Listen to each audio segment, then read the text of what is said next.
করি, কেউ বেয়াদবি করবো না। আর যদি বেয়াদবি করেন, কারণ আমরা যখনই আসছি এখানে উদ্দেশ্য একটাই, উদ্দেশ্য কি একটাই, আল্লাহর কদম নগরকে হাজির নয়, কথা বলে দিচ্ছি না, উদ্দেশ্য কিন্তু আমাদের একটাই, আল্লাহর কদম নগরকে হাজির দেওয়া আর ওনার কাছ থেকে কিছু নিয়ে যাওয়া, ওনার কাছ থেকে কিছু নিয়ে যাওয়া। এখন আপনি গল্প নিতে পারবেন, রহমত নিতে পারবেন, এটা আপনার ব্যাপার। এইটা আমার করতেন আমাদের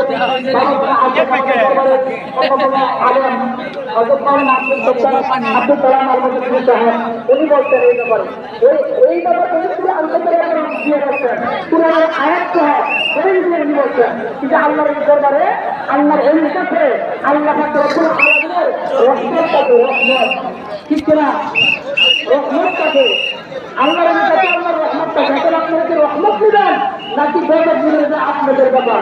যদি আদবের সাথে যদি থাকতে পারেন তাহলে নিঃসন্দেহে রহমত, আর যদি যে আদবি করেন তাহলে নিঃসন্দেহে এটা নিঃসন্দেহ আছে।